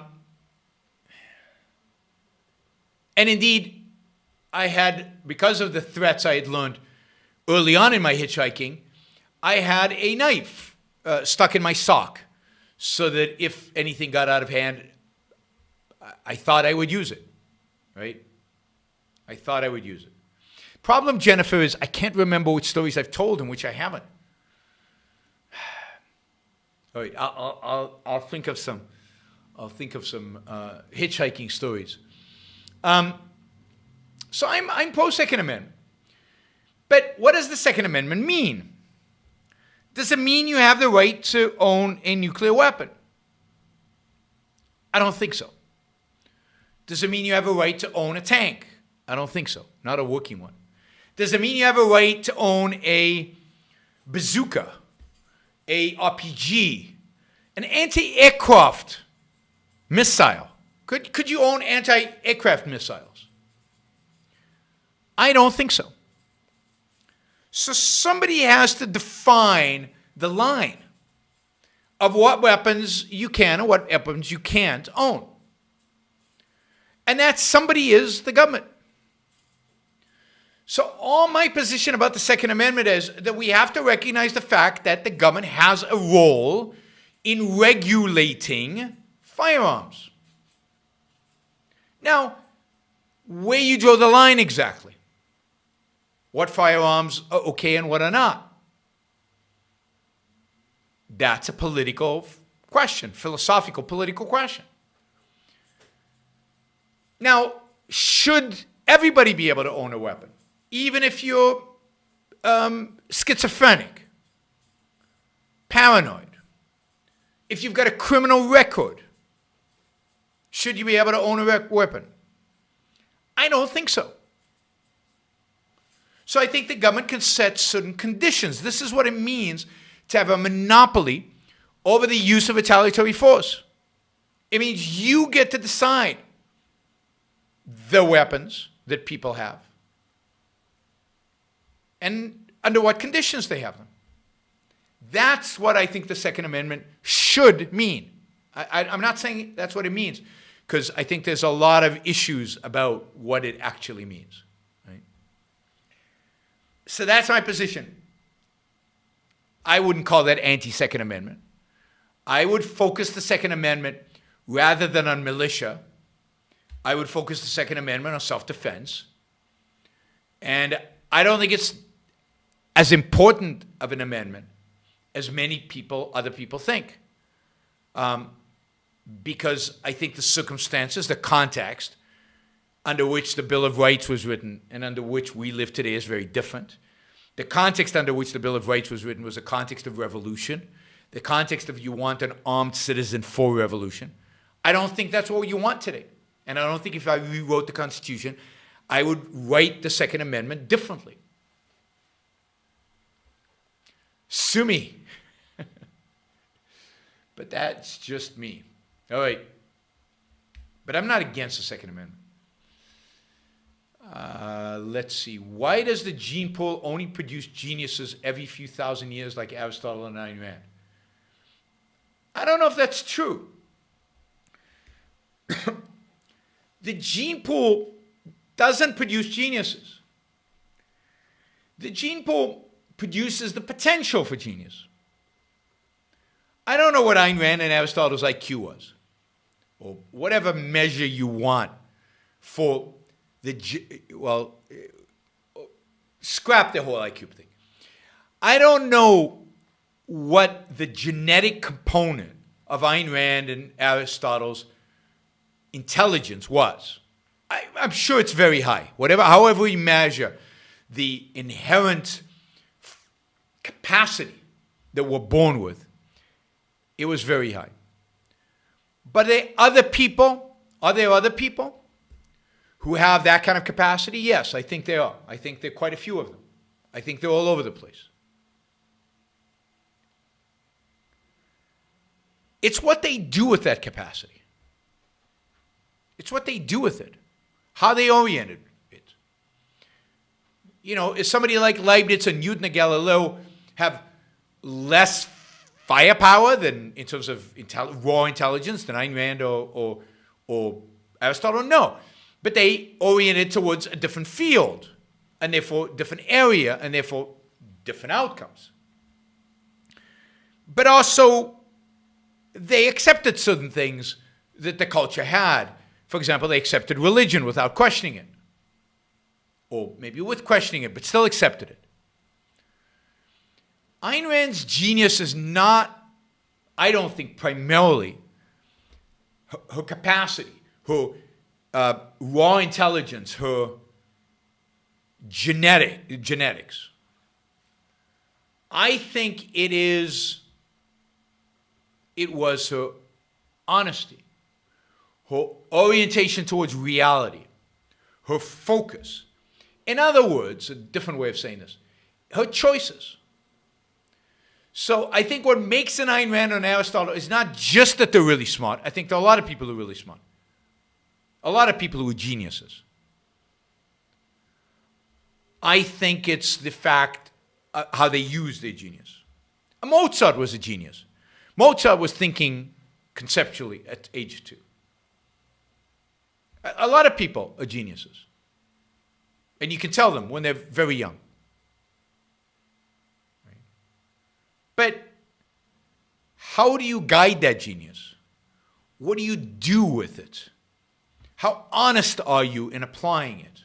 How ruthless are you? in applying it? How rational are you? How logical are you? You could be a genius and be irrational. You can be a genius and an emotionalist. You can be a genius and waste it. And I think for every Ayn Rand, there's probably 1,000 or 1,000,000 geniuses who waste it. Or who focus their genius on one thing. And therefore don't change the world in a way that an Ayn Rand and Aristotle did and can.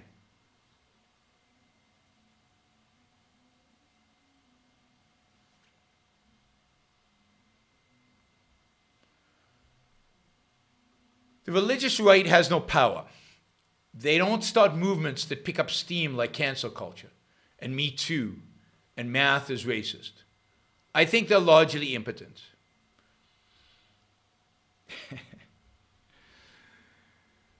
No, I don't think that's right. They're not big on social media, maybe. They're not big on the internet. They're certainly not big at the universities. But they have mega churches. Tens of thousands of people come every Sunday to listen to sermons. They go beyond religion to politics and into all kinds of other things. They have massive networks online and elsewhere. They have a massive YouTube presence.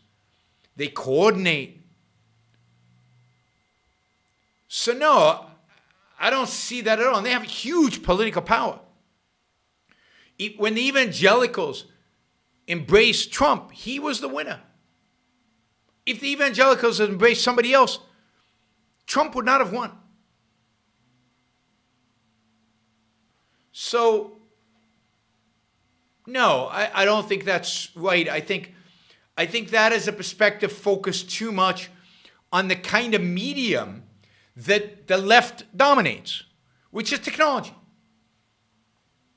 which is the universities, which are the certain types of intellectuals. Now, it's true that, and I always said this, that in certain realms, the left dominates. Economics, there's no opposition to the left's economics. But a significant number of Americans still oppose abortion. A significant number of Americans, large numbers of Americans, still oppose gay marriage. A significant number of Americans oppose a lot of the left's agenda. Not enough to beat Biden this time, but I think a lot of people who voted for Biden on the social issues disagree with the left. So no, I don't think the right has no power. And then add to that, look how, the problem with the right is anyway. And then the fact that they're not as organized, I think they are, but the fact that they're not as organized as maybe you think they could be, or the fact that they're not as much of a threat as you think that I think they are, doesn't mean they won't become. All they need is a charismatic leader. And again, the charismatic leader of the future, the authoritarian of the future, will unite many elements of the left, environmentalism, for example, with these right-wingers, with the religious right. So you shouldn't think of it as right now religion, the religious right seems to be weak. That can change like this. How many Nazis were there in Germany in 1932? How many Nazis were there in Germany in 1935? 3 years. Three years.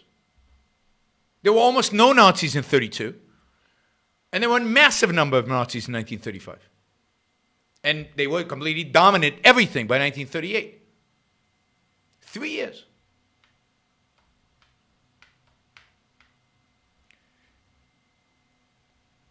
What I'm trying to communicate, what I've tried to communicate in my cultural analysis, and what obviously I'm not being very successful at, but what I'm trying to communicate, is what I see as the sequence of events, what I see as the cause and effect chain that leads us to authoritarianism in America. And why I think that in spite of the left's dominance in our culture today, I think that the authoritarian will come from the right. Uniting, by the way, many on the left into the right. It's not, you look at a static picture of the present. You have to see the logic, the sequence, where it's going to lead. Now, you might not agree with me, and that's fine. But I'm not arguing that right now, this is the group that's going to take over tomorrow. That's not my point. My point is that if the left continues in this way, the right will respond in that way, and the center will gravitate in this direction. And that all this and the increased irrationality on both sides will lead to the rise of an authoritarian who will unite many of these factions and take over. In the name of, I've noted three things, and I've said this now for, 12, 13 years, so this is not new. Religion, nation, and environment. Religion, nation, and environment. Yeah, Churchill foresaw the dangers of Nazism in 1932, and nobody else did. And he saw it in 33, 34, 35, 36, and until 39, until they literally invaded Poland, nobody listened to him. I'm not comparing myself to Churchill. I'm not. But let's hope people listen before we get to 1939. Hi, Ron, just listen to your debate with Mackey. He was good. What about challenging him with Ayn Rand's one-word demolition of altruism? Why? Why should shareholders ever sacrifice profits to others for any reason? He would say they don't. He would say in the long run. He said this because I basically asked him that. He said, no, you can maximize everybody's well-being all at the same time, which is nonsense and wrong.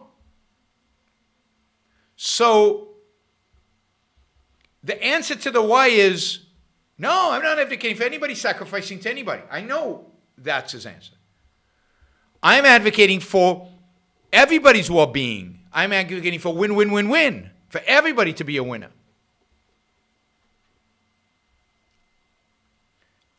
That's nonsense, and I gave some examples of that being nonsense, which he ignored.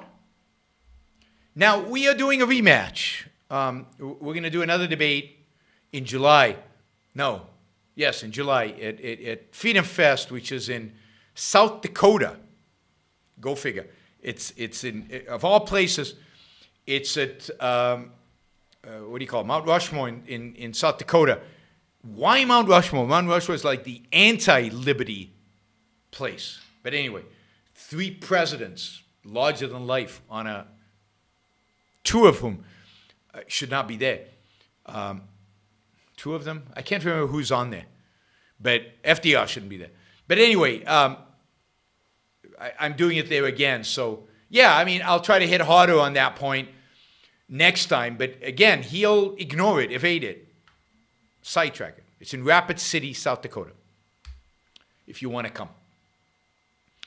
Related to the COVID stimulus, is there a breaking point for the amount of aggregate debt, federal, state, corporate, household, etc., per capita, or can we borrow against future production into infinity? No, of course there's a breaking point. It's just nobody knows what that breaking point is. And I don't think that breaking point is necessarily related to household and corporate. I'm less worried about household and corporate. But yes, there is a breaking point.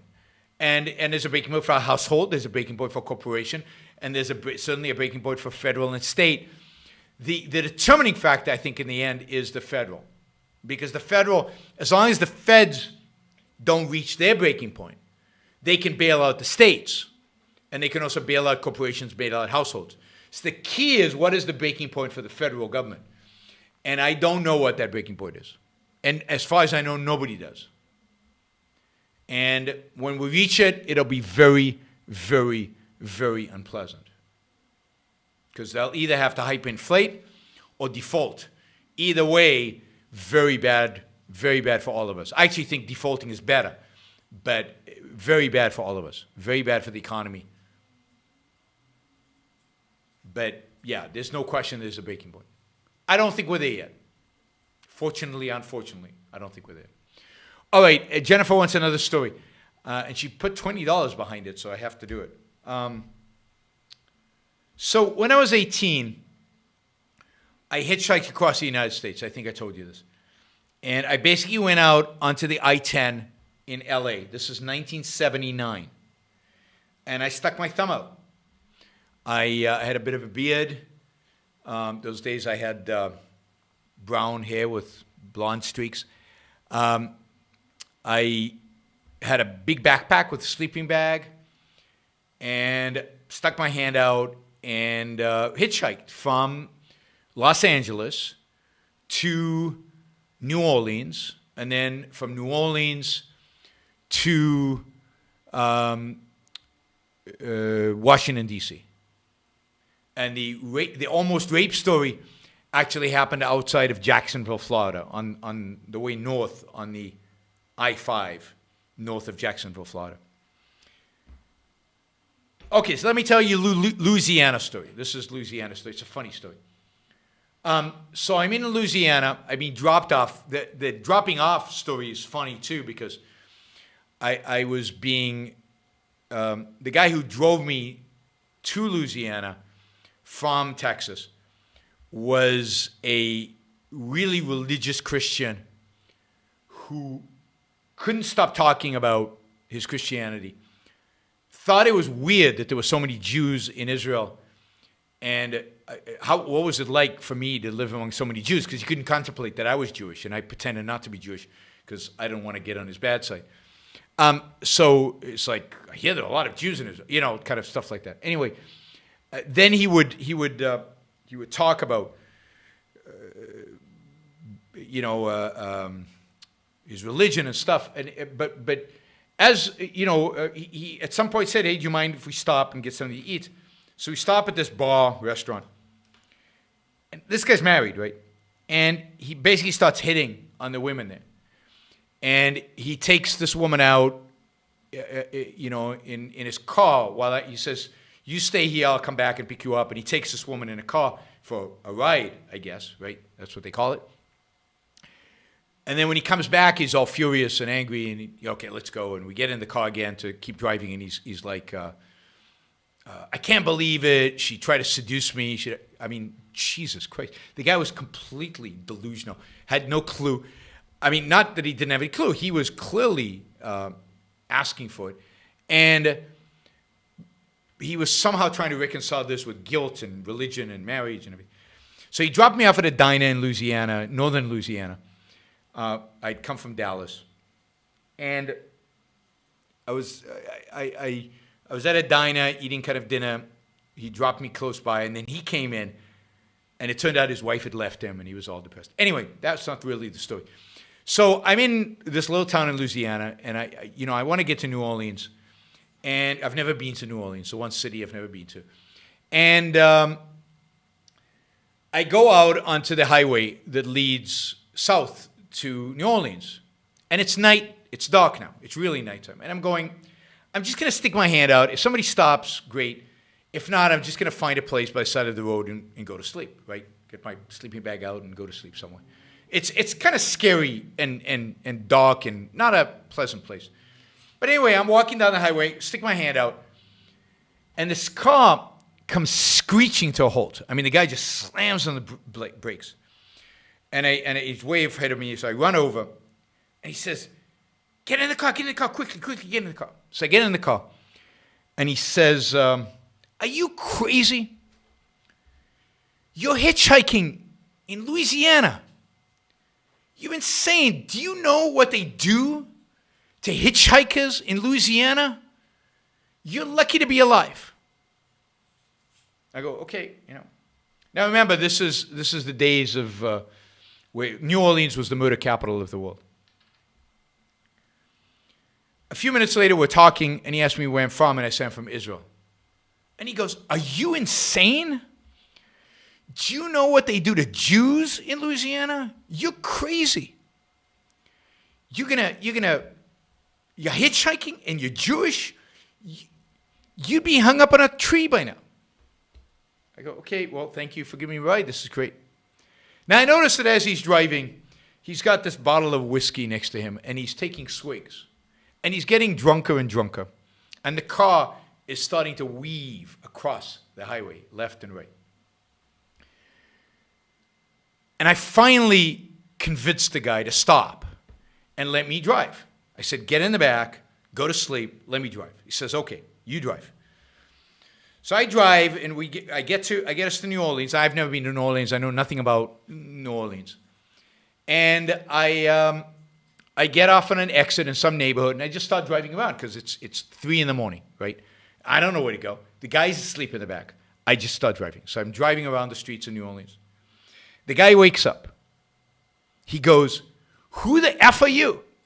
And where are we? What the hell's going on? You stealing my car? What's happening?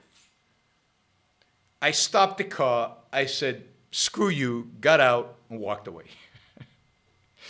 Got on a bus to downtown New Orleans, murder capital of the world. Show up in downtown New Orleans, I don't know, 3:34 in the morning.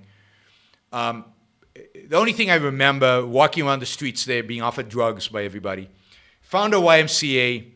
YMCA was full. Slept in the lobby until the next morning when a room was vacated. Got a room at the YMCA. Slept in the YMCA. That is one of my many hitchhiking stories from that trip. Every ride was some crazy story like that. So that was a good story, I think, right? That's worth a few. That's worth Jennifer's 20 and maybe a little bit more super chat money. Come on, guys. You can do it. All right, we got a few more super chats that I have to answer. I've been seeing a lot of new videos attacking Ayn Rand lately. Is this a good sign? Yes, it's always a good sign when Ayn Rand's attacked. It's a bad sign when Ayn Rand is forgotten. So yes, I think it's a good sign. What is a frozen abstraction? Okay, this is epistemology. A good question to ask people like Greg Salamieri or Onkar Ghate. I'll give you a little bit of what I think of frozen abstraction. Frozen abstraction is somebody has created an abstraction, a concept. Morality equals altruism. And they can't change it. They can't, new data, new evidence, new suggestions. It doesn't budge. It doesn't change nothing changes. What do you mean? Morality is altruism. But here's an alternative explanation of morality. Here's a whole sequence of empirical and observational evidence about why morality should be about egoism, about human survival, individual human survival. Can't even conceive of it. Because to them, morality is this frozen concept, frozen abstraction of this is what's in it. Nothing else can go in. Nothing else can go in. Right? That's what a frozen abstraction, I think, is. But for more details, we'll have to ask one of the philosophers. 20 years from now, how many subscribers will you have? 20 years from now, I don't know. I'll be old. I'm not old now, but in 20 years, I'll be officially, unequivocally old. Will I be doing a show in 20 years? Will anybody want to listen to me in 20 years? I don't know. I don't know.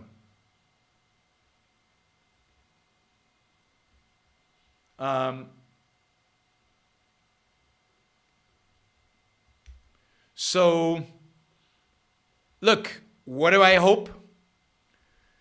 I hope to get to 100,000 in the next, let's say, 5 years. Can we get to 1 million in the next 10 to 15 years? I think that is starting to get to numbers where you can really have an impact on the culture and really change the world. Maybe. Oh, we're already at 2 hours. More people should like the show before you leave. Don't forget. All right. You said America was born in sin.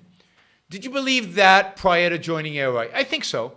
Would Rand have spoken more even-handedly? Should Rand have spoken more even-handedly about the founders? No, I don't believe. I don't think ill of the founders. I don't think this, it diminishes them to some extent, but it doesn't change the fact that they were great, that I'm a huge admirer of them. They compromised. Maybe they had to do the compromise. But it's a compromise that cost the lives of 600 Americans. It's a compromise that led to the enslavement of hundreds of thousands of people for 70 years. And that has to be recognized. And you can argue in the context, yes, there would have been a civil war, but there was a civil war anyway. So, to ignore the fact that slavery is a clear violation of the Declaration of Independence was an evasion on the part of some of the founders, certainly the founders who insisted on the existence of slavery. I think if they had not faced political opposition and the potential of civil war, people like Jefferson and Washington would have voted to eliminate slavery. The sad thing is they didn't fight as hard as I think they should have. And the sad thing is that many others from Virginia, many others from the Carolinas, many others from Georgia, many others of generally the generation of the founders and the people who signed the Declaration of Independence fought for slavery. So now, I wish Ayn Rand had talked more about racism in America, the civil rights movement, the better elements within it, and the American history associated with slavery. She didn't. Part of it might have been how much she knew about it. Part of it is she didn't think it was that essential. I don't know if I agree with her, that's all. In terms of history, I think it's landed up being quite essential, and certainly the interpretation of it and the perspective of it have turned out to be quite essential. We need more voices talking about racism, talking about slavery, talking about how bad it was and how things have changed and why today is so much a better world than it was. You said the left's increasing racism has caused increasing racism on the right. So why then do you sometimes only say the leftist premise part that racism is increasing on the right? I don't. I always say that the critical race theory is racist, that white fragility is racist. I mean, I've done since last summer, since BLM, I've done show after show after show talking about the racism of the left. Some people just can't hear it. They can't hear it because they don't want to. Because when I say that that racism is rising on the right, that trumps anything else that I say. There's a reason why Trump is in Trump's. So it's ridiculous to say, just look at the history of my shows. I've done so many more shows on racism on the left than on racism on the right.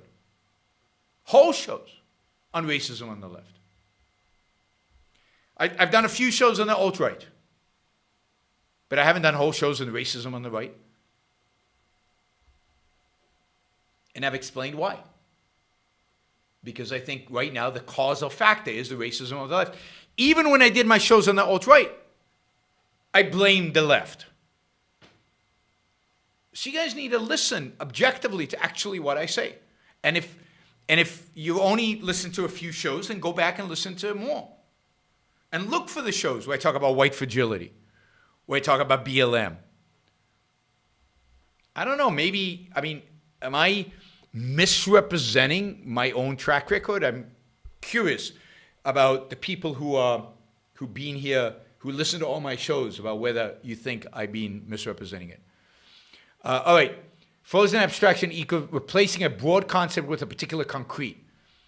Get the holiday off objectivist definitions from ARI. All right, I will go back and I will do a section on, I'll do a section on frozen abstraction. Let me catch up on the definitions. I don't think my explanation contradicts that idea, because it's that they can't. It's associated with one concrete. I don't think it's one concrete. Anyway, I'll get back to you, right? I'll get back to you.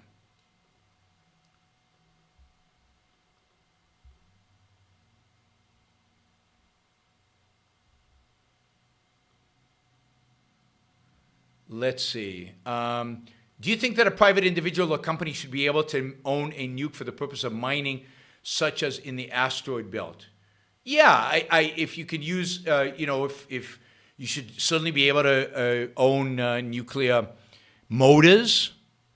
I think you should be able to, but if it's a weapon, it needs to be supervised. So if the asteroid belt required a nuclear bomb, then it would have to be somehow regulated and controlled by government. Oh my gosh, pre-Katrina in New Orleans, you could get a hit for $2,000, for $3,000, and the New Orleans police would do it. That makes me much happier about my trip in 1979. Why does everyone hate finance, especially bankers? I do not understand it. The debate proved that the image of finance is not able to be improved. What can I do, especially in minority and rural areas? Get my book, The Moral Defense of Finance. It's available on Amazon. Get my book and read it, because I explain why everybody hates finance and why finance is good. And by the way, I have a number of talks. If you search on YouTube, Yaron Brook Defense of Finance, you will find multiple talks where I deal directly, explicitly with that question, because 2 hours and 6 minutes into the show, it's too big of a topic to cover right now. Thank you, everybody. I really appreciate it. Thanks for all of the super chatters. Thanks. It was a pretty good day today on Super Chat. Well over $400. Thank you for all the regular supporters to the show. Thank you for everybody who liked. And if you haven't liked it yet, like it before you leave. Thank you for those of you who share the show. And, of course, don't forget to subscribe to the Yaron Brook Show. I will see you all on Saturday. Not sure exactly what time, but Saturday and Sunday you will have 2 shows. The show on Sunday is going to be early. It might be 12 o'clock Eastern Time. Talk to you soon.